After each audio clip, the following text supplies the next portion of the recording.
Correct me if I'm wrong, but there was a time when albums in EDM, especially bass music, were pretty uncommon, right? So, like, what happened in 2025? I just want to take a moment, as brief as possible, to just glance through, like, all the crazy good music that has come out this year in albums. We're not even touching on EPs or compilations or remix albums. Like, it's because we haven't just gotten albums or bass albums, we've gotten good albums, concept albums. It's what? Because before the year even started, we had Insanity with Light Years by Jaron, which came out December 27th, so everyone had already made like their end of the year best albums lists, which is why I wanted to put it here. It would be easier for me to look past that album if it wasn't so good, but like, man, every time Jaron puts out a project, I'm like, okay, that's it. That's the best music you can make. You're not getting anything yet better than that. And then he manages to make something even better anyway. It's so euphoric. It's so exciting. Everything feels so fresh and honest and special, and just, it's so good. But the real indicator that the year was going to be an insane time for albums was Knock 2 with No Limit. And I think No Limit is really a good example of why I love albums as a format and what they do for artists, because it really puts down what Knock 2's sound is, what his aesthetic is, who he is as an artist, but it also pushes like who he is as an artist, and we hear new sides of him, new styles he hasn't tried before. It's so exciting from front to cover. It's so diverse. Um, the aesthetic is so strong. It's got that like 2010s life is a party feeling while still feeling really fresh and modern. And actually, I lied, because the actual first EDM album of the year was Passerby by Neddie, which is so special to me because I feel like every time an electronic artist tries to make something that's more like emotional and nuanced in its emotions, they usually do so by making it not EDM.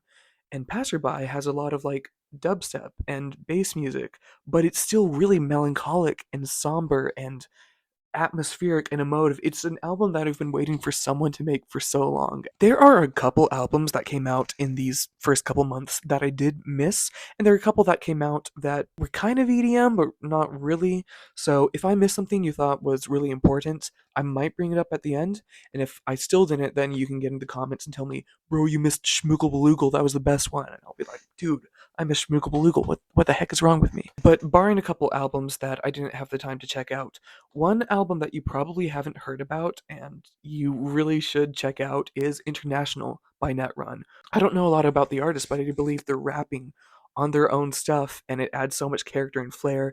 It's like new dub, it's trap, it's techno, it's all of these really exciting, fresh, heavy bass things. It's such a special array of sounds and great ideas. Like, don't sleep on that. Check it out. Also around this time, going into March, we had BEJUBSTEP 3, which I need to listen again to really wrap my head around. But what can you say about it? It's Bejalvin, I don't know if it's Bejalvin. We're gonna say Bejalvin. I don't care. They really bar the line between joke music and just sincerely great metal and bass music and whatever the fuck they're doing. This project is just exciting and flavorful, blast from beginning to end. I want to check it out again. I think the moment that really set this year into full gear was March 31st. I'm on my laptop, able to open whatever. Get an email from Skrillex saying, "Hey, the album's done. Here's the link to the Dropbox file." And I'm like, April Fool's is tomorrow. I go in. I have no idea what the fuck I'm listening to. I'm baffled by everything I'm hearing. I don't know what the context is. I don't know if the file's going to get deleted in 10 minutes. So I'm listening to as much as I can. The only context I have are the wacky DJ Smokey vocal tags saying it's a virtual riot and Skrillex. This is a Space Laces collab. None of us have any idea what's happening. Day after, it's a full mixtape, really album. It's fuck you, Skrillex. You think you're Andy Warhol, but you're not. We could talk about this all day. Plenty of people already have. A lot of these snippets and ideas really wouldn't have been released in any other capacity. So to get this project just chock full of just vintage, amazing Skrillex ideas all across the board, but very bass centric, is just, it's so thrilling. Honestly, I would be quite happy to hear more artists take on this voltage style approach to projects, which a couple already have, of just putting together all these ideas. EDM is a really good medium for this kind of album. Shortly after, Subtronics came in with part 1 of Fibonacci, which I'll actually talk about at the end with part 2. But Beast Boy released The Blood of the Stars, really putting down Beast Boy as like staple in the scene. His style is stronger than ever. The tunes are so bouncy and in your face and energetic and just an absolute blast. I do really like the structure of this album as well. I think the idea of his debut projects of having two discs for two different styles was all right, but I liked having the styles all blended together like this. Speaking of masterpieces, we got the Unfunnies 3 from Explorers of the Internet, which is my personal favorite of the Unfunnies trilogy. It's currently looking like track list comes together really, really well. The tracks are funny, the tracks are enjoyable, it's a good range of nonsense and all the bullshit we've come to love from UTI. Then we had Aura Park from Dabin, which sentimentally, I don't know if it's my favorite Dabin project, but it might be his most impressive. I think the genre diversity is strong and all really well executed across the board. I think there are great ideas in really every track. I love this project. I think he knocked it out of the park with this album. Another really, really good project that may not have made its way to everyone's radar is Aika by Aika. And yes, this video is actually just an excuse for me to show you my CDs. It's a 25 track concept album, and it's sometimes hard to sell Aika to people because their forte is in like kawaii future bass. So they're really good at cute, energetic, fun songs, but when they want to pack an emotional punch, they pack a devastating punch. Like with this album, Friends into Crown of Thistles was just brutal, dude. Really great songwriting.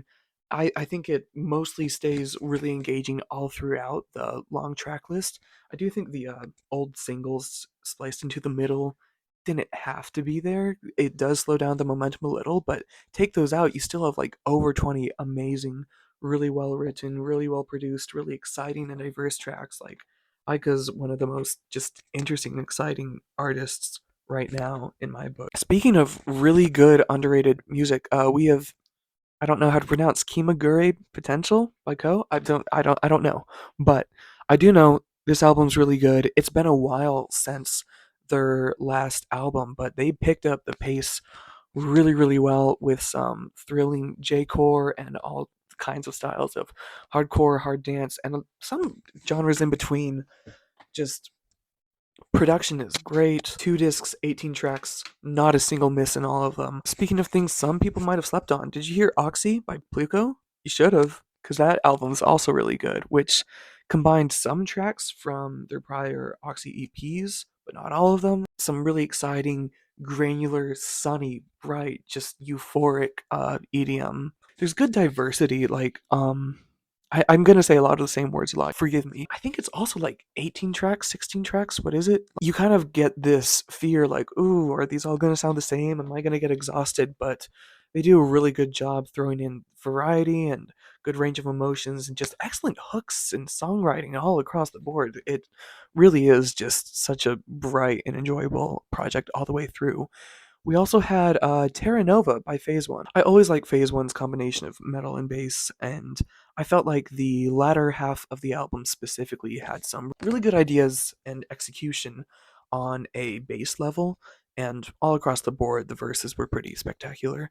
We also had, I believe this is an album and not an EP, Cloudwalker's Forest Chapter 1 by Tenkitsune. Their music is very happy, but there's so much like quality put into the atmosphere and sound design and technicality across the board. Like, don't sleep on Tenkitsune and their stuff. This is June. We're almost halfway into the year at this point, releasing the same day as Cloudwalker's Forest, NEKROSIS by Wachi, which is, I haven't listened to a lot of Wachi before. I only just checked out this album and I was really impressed by the strength of the ideas. The production is so satisfying and so full. I thought he really crushed this and just had a lot of strong tracks. Again, I'm listing all the albums that were really on my radar, and I really haven't had anything I feel like I need to talk shit about. Everybody's been on their game. People I've been listening to years are crushing it.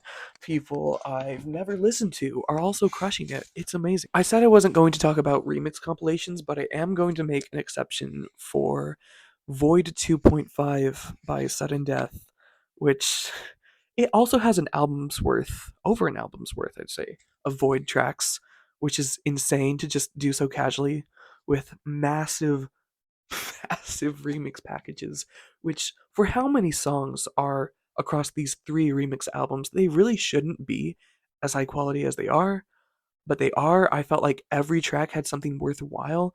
If you don't like rhythm, you may not feel the same way about some of them, but I felt like across the board, everything was doing something worth your attention. And the very best tracks from these compilations are some of the best tracks of the year. And the Void tracks are also magnificent. I've seen some people say they're the best Void tracks he's ever released.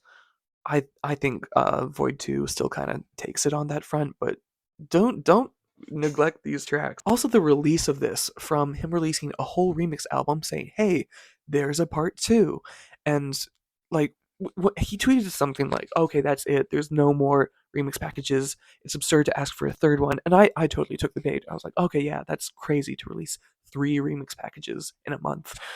And then he put out the third one. June 27th, we had 3 albums, at least on my radar, 3 bass albums coming in. Sunk Cost Fallacy from Fox Stevenson, which is just spectacular. Like, Fox Stevenson always has a very high bar of quality, but it really feels like he'd been saving the very best of the best for this project with just some of his sharpest and most memorable songwriting, memorable ideas, insane production. Like, it's unfair how many things Fox Stevenson is great at. Like, you get your great songwriters, you get your great singers, you get your great producers, you get your great sound designers, and then Fox Stevenson just clears the board being excellent at everything. Drives me insane. It's such a strong contender for my favorite of the year. We had Effin come in with Daydreams, which, Effin has had that kind of vintage aesthetic floating around his music for quite a while, and it was only with his debut album a couple years ago that he really leaned into that with his music. And with Daydreams, he's really pushing for it harder than ever, and I'm just so happy to hear that and happy to hear him come into his own as an artist and make something that no one else could make, especially during a time when uh, it would be really easy for him to just kind of make music that sounds like everyone else. He's really insisting on who he is as an artist and making things that no one else is.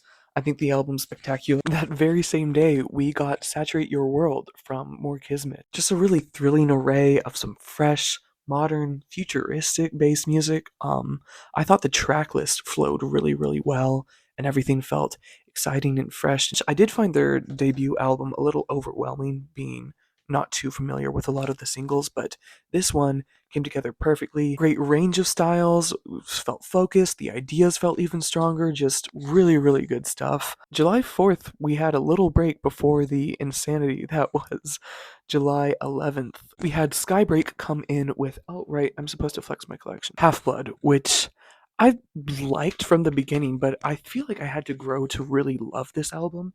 Being someone who's enjoyed Skybreak's music and aesthetic for quite a few years now, there was definitely a Skybreak album that I wanted to hear, and I was kind of skeptical of this sound going in, but I think every song really pops on the album and sounds even better in the context it's played in.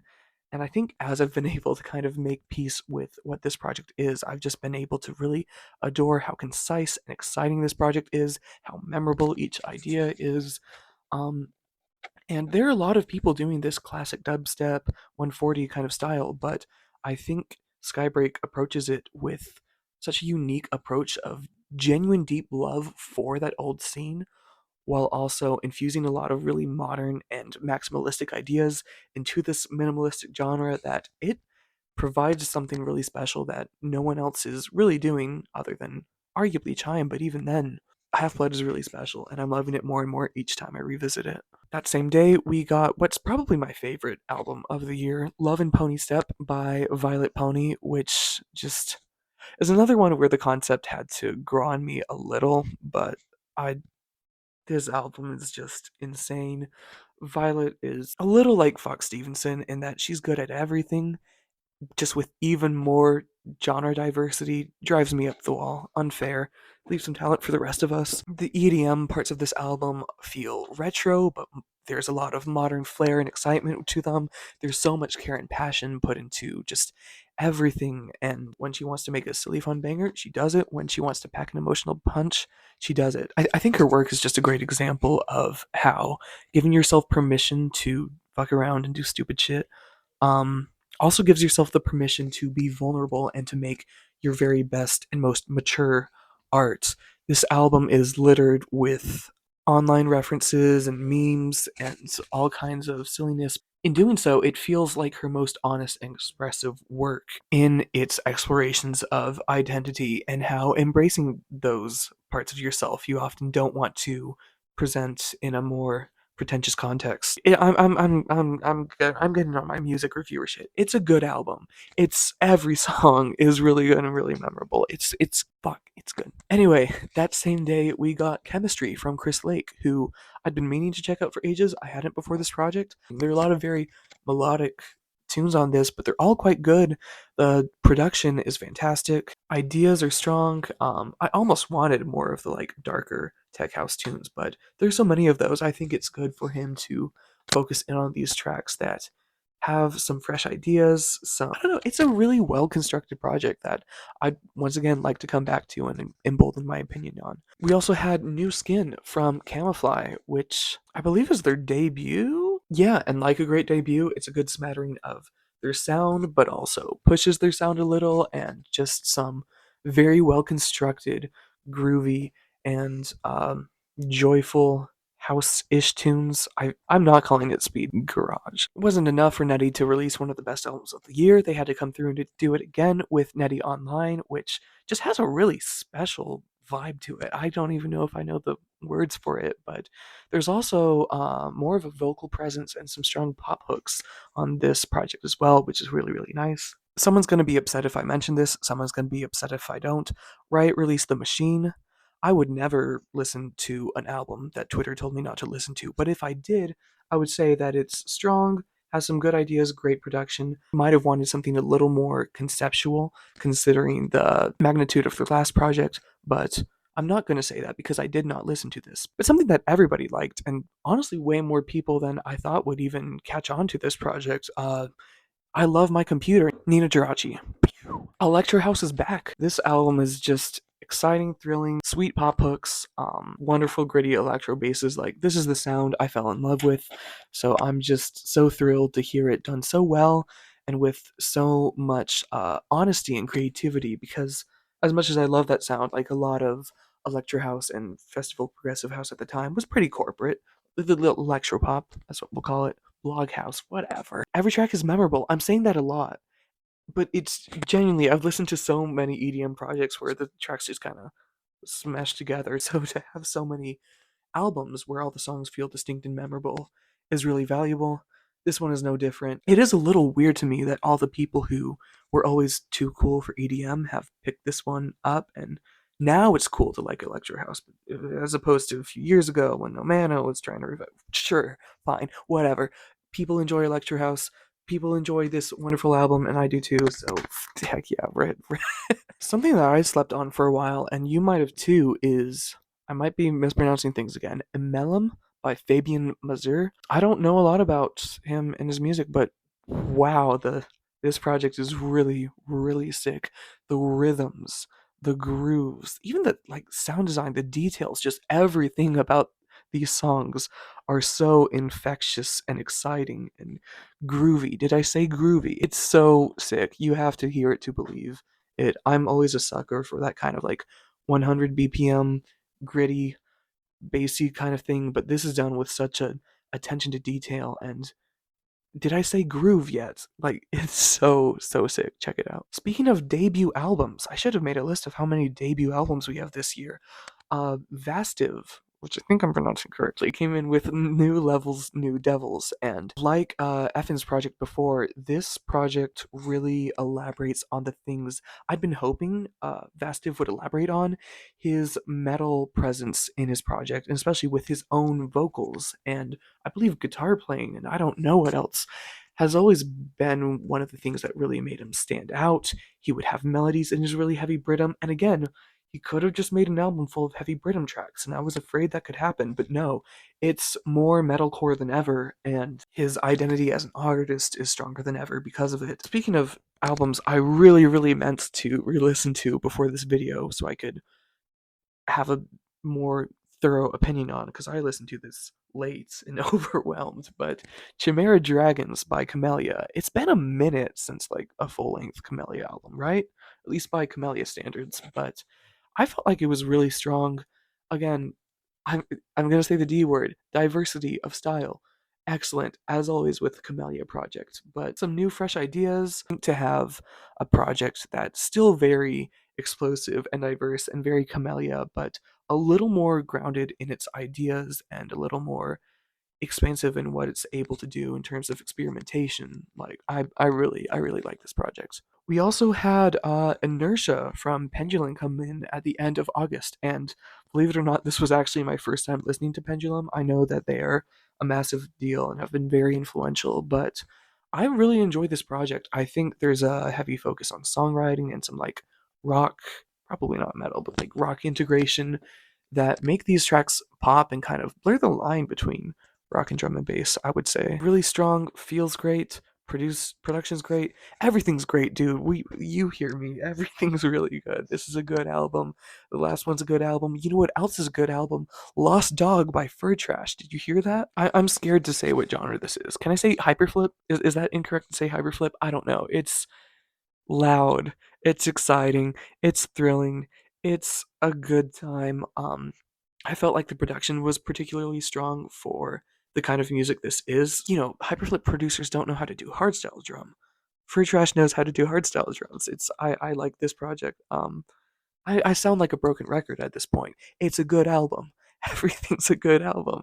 You know what else is a good album? Veggie Cargo by Infect. I love this album. Infect has been in the game for a while, as you know, so it's crazy that this is his debut album, even though Veggie Friends came really, really close in terms of being album length.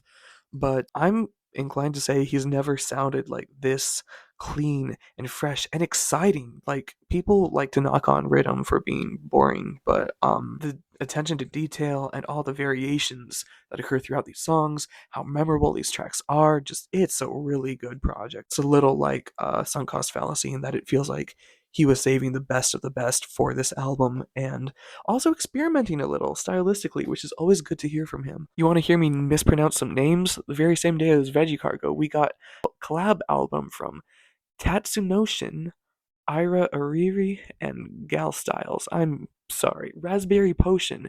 It's brief. It's another one I was like, is this an EP? But it's an album, apparently.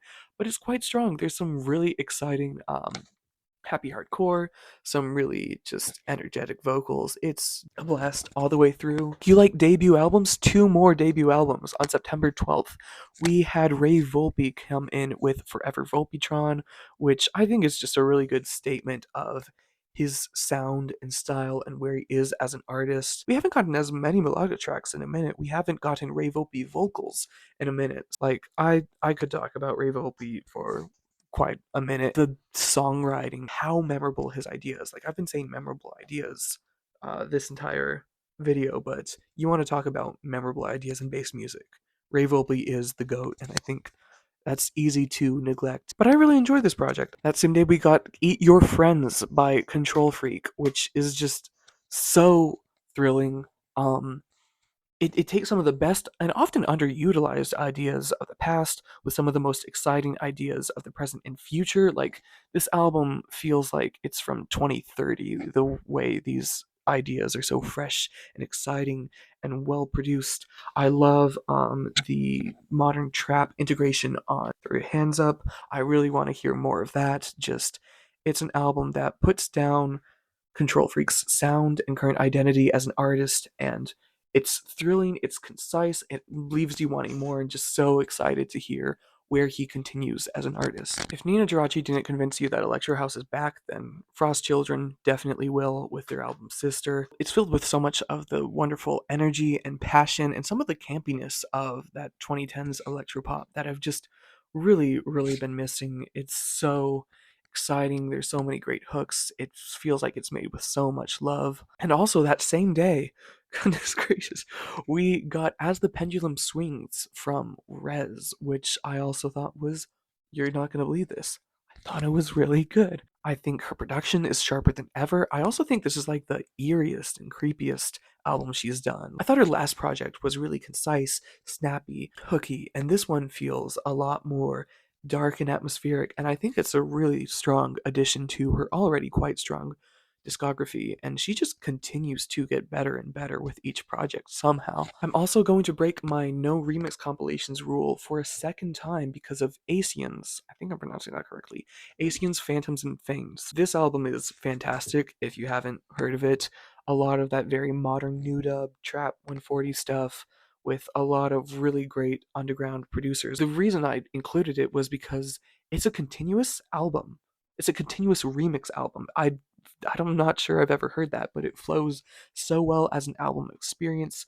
Every track is exciting and very well produced. I don't know how you make a remix album come together so much like an album, but they did, and it's really good. So run that up if you haven't already. Feed Me came in with Felt Sick, and I feel this album is sick. No, it's okay. I don't expect you to laugh. I wouldn't laugh either. It's fine. It's fine. But this album's really strong. There's a lot of excellent house cuts, electro house cuts. Uh, what was that one? If you can't tell, I really, really like classic electro house. So a song like Rocket Science, that was it. Rocket Science just made me so happy. And the rest of the album, there's some good house, but he keeps pushing on into other genres and having some really exciting ideas in those. Some really, really, really fine production. Like October comes in with Dr. Ushu releasing Ushuverse, which I'm probably pronouncing correctly. There's some really excellent melodic rhythm cuts from this project, but I just felt the genre versatility. I'm saying versatility instead of diversity now, so we get a little more diversity in our vocabulary. The genre versatility on this album is really nothing to overlook. All these different styles, a lot of them that aren't even covered in modern bass music that often, are executed really well with strong attention to detail and ideas. I think this album is excellent. Don't sleep on it. We also had MPH come in with Substance, which is a concept album. There's this narration running through all the tracks. All the tracks are very well produced, very cleanly done. It's superb minimalism. I just really love the narrative approach to this project. I think it's really special to get something like that here. If you were still doubting me on the Electro House is Back thing, this is going to embarrass you. This is going to humiliate you. We have Glitch Cat coming in with no rights reserved. Thrilling, in your face, complextro. That's just such a blast, really well constructed. I'd never heard of them before this project, but I love what I'm hearing and I'm absolutely locked in for everything they're doing in the future. Maybe a bit of a weird inclusion, but there's so much house on this record, it felt like it was only appropriate to include Baby No Money by Baby No Money. I understand if some people are turned off by the concept of a meme rapper or whatever you want to call him, but the production on these songs is fantastic. The energy and ideas on these songs are pretty excellent. I think for the most part, his rapping supports these ideas really, really well. Naturally, being EDM guy, I'm going to talk way more about the production and how much Diamond Pistols and Inverness and Y2K crush that up. But I think Baby No Money approaches the sillier nature of his work with enough confidence and authenticity that I think a lot of artists don't have, and it makes some of the cornier bars still land a bit better and just feel like a fun, good time. It really is just an enjoyable album most of the time. I did think the last 5 tracks were kind of putrid, but still 16 tracks that are just amazing and keep you excited and having a great time all the way through. It's really nothing to sneeze at. It's a solid project. Underrated alert, it's Mirrors by Anki. I always thought of it as Anki, but I think he's British, so I don't know. But Mirrors is a fantastic project that I wasn't expecting to come out, but it feels like the most creatively free Anki project we've gotten. Like melodically, it feels so hopeful and inspiring and touching. There's a lot of good genre versatility, messing around with a lot of new ideas for them as an artist. I just really, really like this project. I like my melodic stuff, and this just makes me so happy. That very same day, we also got Noise to Dance to from Liney, which is a lot of just really strong, well written, modern, 140.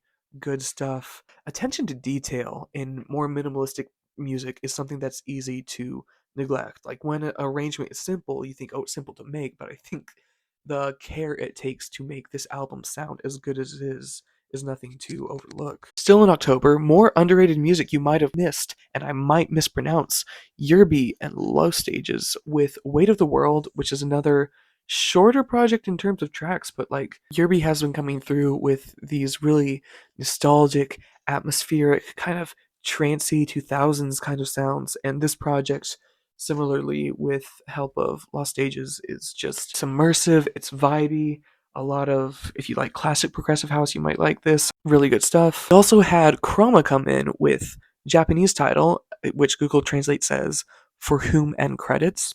I don't know, but I do know this album is really really good.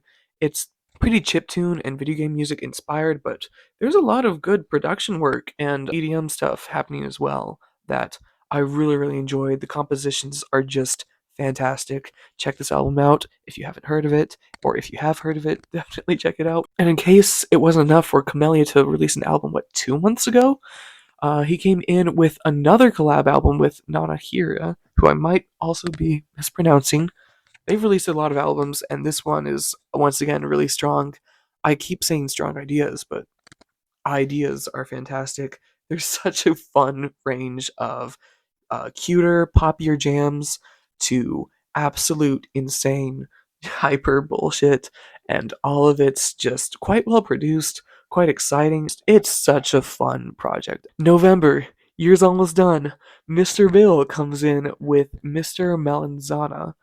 I believe the bulk of this album was made for Tipper's last show. I'm not very tapped into IDM, and this is the most IDM-y project Mr. Bill has released in a minute after his last two really, really strong dubstep albums. But I love the atmosphere in Mr. Bill's work, and it was something that I was missing a little with Mechanomorphic. So this album is just very well constructed, obviously. Great atmospheres, good range of ideas, just good stuff. So when I was talking about Fuck You Skrillex earlier, I ominously alluded to the fact that a couple artists had taken the cue of this kind of multiple unreleased tracks stitched together into an album format. Maybe not who you expected to pick it up. Cloud9 came in with Lost Tapes, a bunch of old Cloud9 tracks, and when someone says, oh yeah, these are my abandoned and scrapped demos from throughout the years, you don't have full confidence they're going to be excellent. These tracks are excellent, and the album flows together just beautifully. It sounds amazing. Every track just feels great. It's vintage Cloud9 with a bit of ingenuity and novelty thrown in there as well. Great project. If you like Cloud9, you'll love it. You've probably heard it. I hope you've heard it. It's a good album. Then we have Sam. How to pronounce Sam? Gellatry. Everyone, please give it up to Sam motherfucking Gellatry. Okay? Gellatry. Sam Gellatry came in with Anywhere Here Is Perfect. I'd not listened to his stuff beforehand, but this album is phenomenal. I guess it's another one that almost pushes outside of EDM with how disco and funk influenced it is, but there's so much care put into all these elements and so much detail and texture put into every little sound that appears that it just feels so unique and fresh and inviting and hooky. It's great. Speaking of debut projects, we had Passenger Princess come in with their debut self-titled album that sounds excellent.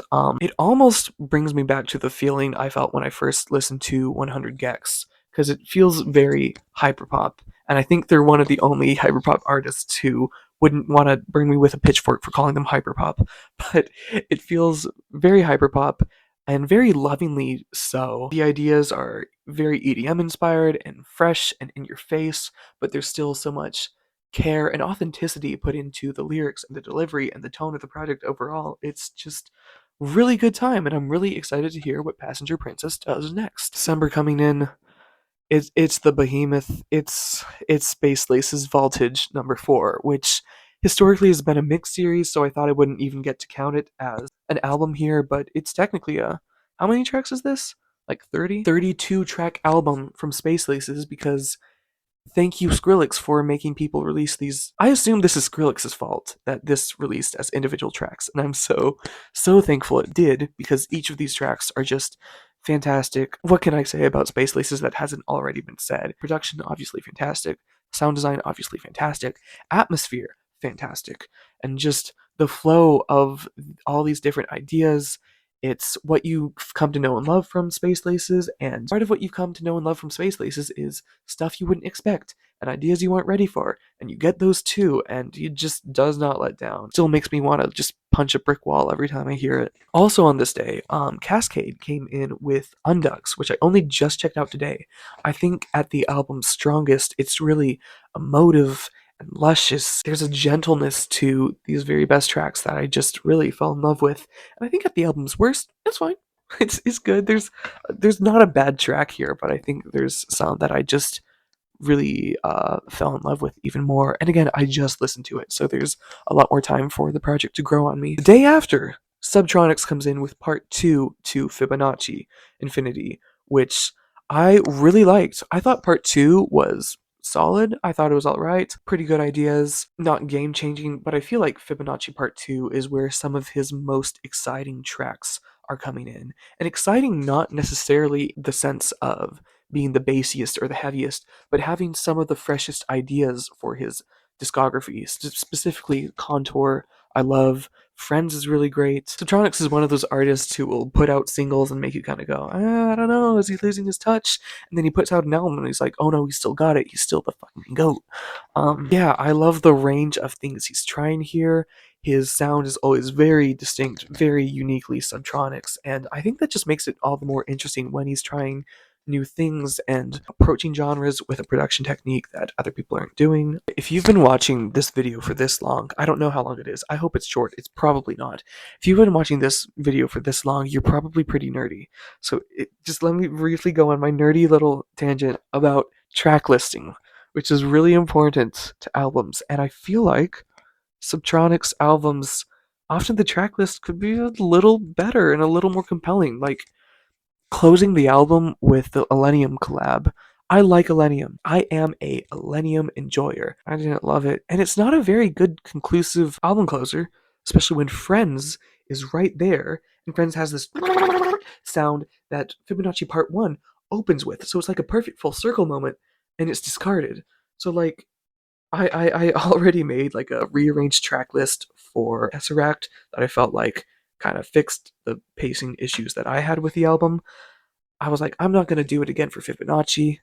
I made another one for Fibonacci. I don't know. You can, if you have infinite time to listen to some random dude's rearrangement of a track list, you can check these out. Let me know what you think. I think they flow even better, but like the quality's there, all the tracks are fantastic. I wish they were arranged a little differently so that like the momentum of this one accentuates this one, and this one feels like it thematically completes this one. I'm a nerd. On that same day, we had Alice in Wonderland come in with Ghost World, who is another artist who's been big in the scene for ages, and I hadn't actually listened to until this project. But I'm gonna say the D word. The genre diversity is really, really strong, and the quality she approaches them with really, really strong. So many exciting tracks on here. I think the album just keeps getting better as it goes on, and it still maintains this kind of spooky but playful ghost world concept. It's excellent. Guess what's really the last real EDM album of the year? We had Seven Lions come in with Asleep in the Garden of Infernal Stars. I've always really appreciated the atmosphere in his project, this kind of fantasy world he's built.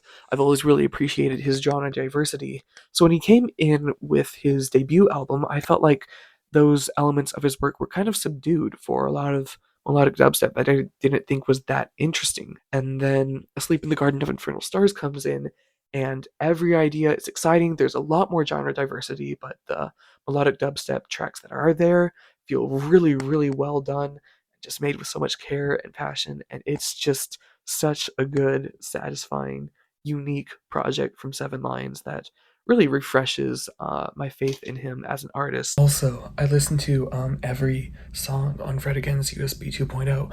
I just forgot it released as an album, but I like those songs, so I guess I like it as an album too. They're great. They feel like earthy and real and cool. It's cool. USB 2.0, that's an album that came out and is good. Now, albums I missed, albums that were on my radar, most of them I meant to check out. Let me know which ones of these I should check out. We had Great Milk coming in with 2 albums early into the year, Blind Faith and Red Acid.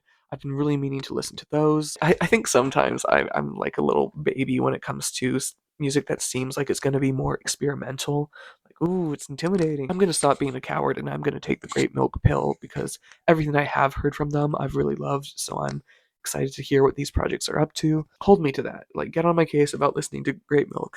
We had Ganja White Knight come in with Sprouted, which I only heard a couple tracks from. I like those, especially the Mr. Bill collabs. Let me know if I need to check out that project in full. We also had Zed's Dead come in with what's that? Return to the Spectrum of Intergalactic Happiness, which I heard a lot of Zed's Dead fans were really happy with. I've never really taken the Zed's Dead pill, so again, steer me in the right direction if that's something I need to fix. We had Phonon and Israel Storm come in with Fizz Volume 1, which an hour of jazz fusion electronic sounds overwhelming, but I am going to take a listen to this. I have enjoyed everything I've heard from Phonon, and I'm just, again, hold me to this. I'm going to check this out. We had Unfamiliar with Rubberneck, another album I heard a lot of people were really enchanted by, having a really good time with.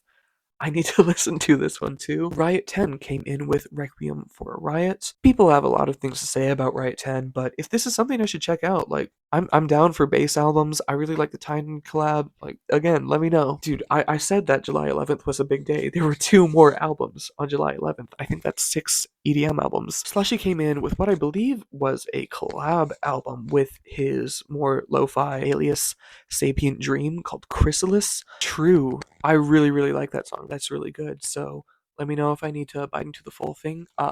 Barry Can't Swim came in with Loner. I didn't hear as many people talk about this in like my corner of the EDM sphere, but I think I've heard 1 or 2 Barry Can't Swim tracks, and I probably check this one out, right? Again, please annoy me in the comments about how badly I need to check these albums out. One of the albums I really, really meant to listen to before this video, Sammy Virgi. I'm not checking the pronunciation this time. Same Day Cleaning. I believe that's their debut project. I want to listen to it. I still haven't. ModeStep came in with Give Up the Ghost, which I believe is his first album as a solo artist. Tell me about it in the comments. Another artist who I'm going to mispronounce, Charlotte DeWitt, came in with a self-titled debut, which I also meant to listen to before this video, but here we are. It's probably fantastic. We also had Subfocus come in with Contact, which I only found out had even come out when compiling this list. There are probably even more house, techno, and drum and bass albums that I missed. You can probably hear that I have a major bias towards dubstep and bass music and melodic bass and all that. But how cool is it to have a year where I listen to like 60 new electronic albums and there's still many more that I didn't even get around to. And now I just want to breeze through the ones that really aren't EDM, but might have been on your radar if you like electronic music anyway. I'm gonna try to be quick, but I love these albums. This Won't Be the Last Time by Cloudy Sky. I hadn't even checked out their music until this year. I don't know why I thought it wasn't for me. It's 1,000% for me. It's so inspiring and luscious and gorgeous and just inspiring. It hits an aesthetic itch that I have been wanting someone to scratch for so long. I love this album compared to the rest of their albums, which I listened to throughout the year because I realized I've been missing out. It's one of their least diverse, but I really like how concise this album feels in having a lot of just similar but still very memorable, soaring, gorgeous tracks and a little bit of tension and narrative coming in near the end as well. Beautiful album. Again, this is me trying to be brief. We had Saoirse Dream come in with her self-titled album, which was also just excellent, memorable tracks, amazing hooks, really great ideas across the board. It's so concisely just fantastic. Album that I missed out on until very recently, You Will Only Get Older by Flat Room, is just fantastic, versatile. There are some really exciting, more hyper poppy moments, but also so many more laid back, touching, acoustic pieces that really, really stood out to me, grabbed me by the heartstrings. I loved it. Also, Graduation by M. Key. It's very ethereal, atmospheric. It feels very intimate in all these like noisier, ambient pieces. There's some great breaks going on. It's a really cool thing. Check that out. Suburban came in with If Nevermore, which is even more just. Oh, brother! So apparently my microphone turned off. Let me check this is working. Suburban, If Nevermore. It's eerie, it's haunting, it's more experimental than their debut. I really like it. You know what's really good? Crash Bogus by Tor. The hooks, fantastic. The feels, fantastic. I think my microphone's just dying, so you get worse audio or better audio. I honestly don't know. Crash Bogus Tour. I love this album. It's so soft, and then it's so aggressive, and then it's so both at the same time. And its hooks are so good. It's so good. You know what else is so good? Michael Clifford. Side Quest. I've never listened to 5 Seconds of Summer. Ignore the price tags on this. I just got it, but it's great songwriting. It feels classic. Good time. First half of the album is really strong. One of my favorite albums of the year. Anyway, Animonoguchi. Love this project. I love the way it sounds so grungy and noisy and like it's being recorded in a garage and it just feels so intimate, but the songwriting is so, so strong.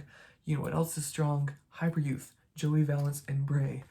I've started this so many times and I keep having mic issues. They've always taken such a lighthearted approach to their music that I think they've kind of been able to evade criticism. Like, dude, don't take it so seriously. It's just joke music. I think they've always been seriously good at what they do, and it's really good and refreshing and encouraging to hear them double down on these more honest and expressive approaches to their work and kind of merging this sillier approach to their lyrics and their approach to music to something that is much more personal and intimate and genuine. But I think they pull it off well. There's some points where it comes off a little awkward, but I think it's just so valuable for them as maturing artists. And if this isn't evidence that JVB are here to stay, I don't know what is. I also love Live Right, and it would be amazing if they make more songs that are like poppy and indie like that. Victory by Puppets. I needed to check out this album again, but it's just euphoric. It's great time. So many good songs. I don't know, dude. You hear me. There's so much good music. What are we supposed to do with all this good music? What are we supposed to do with Champion by Can of Bliss, where every song is just so unique and refreshing and inviting and exciting and a good time, and screw Twitter, and it's so good. We got Lone Wolf by Syntheon, who, like, usually when someone goes from being really good at EDM to trying a completely different genre, you can kind of tell that that's their thing. Lone Wolf just sounds so authentically and earnestly itself. You know, I'm not really deep into J-rock or whatever the contemporaries for this album would be, but so well done and so much care putting into making this album uniquely itself. The songwriting is strong. It always feels emotive and honest and great. So we just went over 80 albums. I'm sure there are ones I missed, but I listened to a lot of these. I listened to a lot of these multiple times. There are other older albums I checked out too. Like, I love albums as a format. I think it's just such a good way to get to know an artist. I think it's such a good way to do storytelling through music. And it's so valuable to not only just have an abundance of albums in electronic music, in bass music, but to have them as strong as they are. Again, you heard me glazing throughout the entire time, not even trying to glaze, just because everything was so good. And I feel like we're seeing debut albums, we're seeing concept albums. Like, there was a time where marketers were saying albums aren't profitable. You're not getting as many streams per song as you would be with singles. Singles are the future. No one's going to make albums anymore. And then for some reason, the whole electronic music scene just decided to not. And like, even artists who have been in the scene for years without ever releasing a full-length album are coming in with full-length albums, and great full-length albums. And so many artists are just becoming more uniquely themselves and so many artists are doubling down on their artistic vision and elaborating on who they are as artists, and it's a good time. And one of the reasons I just wanted to like verbally go through this point in time, these are the things you take for granted. These are the things you like look back on in 8 years and go, dude, 2025 was so goated. Man, it sucks now. Why wasn't I more appreciative of 2025? Well, I was. So, future me, shut up. I am appreciative. It's been almost overwhelming at times. It's still pretty overwhelming how many great albums there have been, but I think it's such a good issue, and there are so many projects that I say the name of and I'm like, I want to listen to that again. I don't know what got in the water this year. I don't know exactly what motivated artists to do this. I think the more people do something, the more other people want to do something. You see Skrillex release a couple great albums, you're like, what's stopping me from releasing a great album? But it's just been so exciting and inspiring to see so many great names in the more popular side of things and in the underground just take the cue of making amazing full-length project. One of the reasons I'm just so thrilled is because it shows that artists value putting time and attention and care into music and into valuing it as a long-form art form beyond just club music or pop singles, and have faith in their audiences to take time to appreciate full-length albums. And yeah, maybe I'm rambling a little, but let me know what your favorite projects were. I don't really believe in ranking albums. I might do it anyway. These are favorites. They're not best albums. There's no such thing as a best album. We can talk about that another time, but those are my favorites. That'll probably change. Let me know your favorites. Let me know what I missed. Let me know if this video sucks and if I should never make a video on this channel again, because I'm thinking about it. This feels really awkward. I hate this. But yeah, I mean, if we can see just like half of this energy going into 2026, that'd be amazing. Because as overwhelming as it could be, I kind of liked getting a new great album to check out every week. But if not, we're left with a lot of really, really strong projects. So if all goes according to plan, I'm gonna keep using this channel for like reactions. I want to do weekly new music reactions, hopefully. That'll be really fun. If not, I'm definitely gonna keep making music on my alias Mockingbird. I won't release an album, but I'm probably going to release multiple projects that are album length. I'm going to release as many album length projects as I can without ever calling it an album, because if you couldn't tell by little subtle subtext of this video, I really like albums. I hope this wasn't too long. It's probably really long. That's fine. It was long enough for my microphone to die. Whatever. I hope there are some albums here that you haven't heard of and that you'll take the time to check out, because there are some really strong projects that got slept on. So yeah, thank you for listening to music. Thank you for listening to me. You're cool. Thanks. See you soon, maybe? Oh, I don't know. Let's see.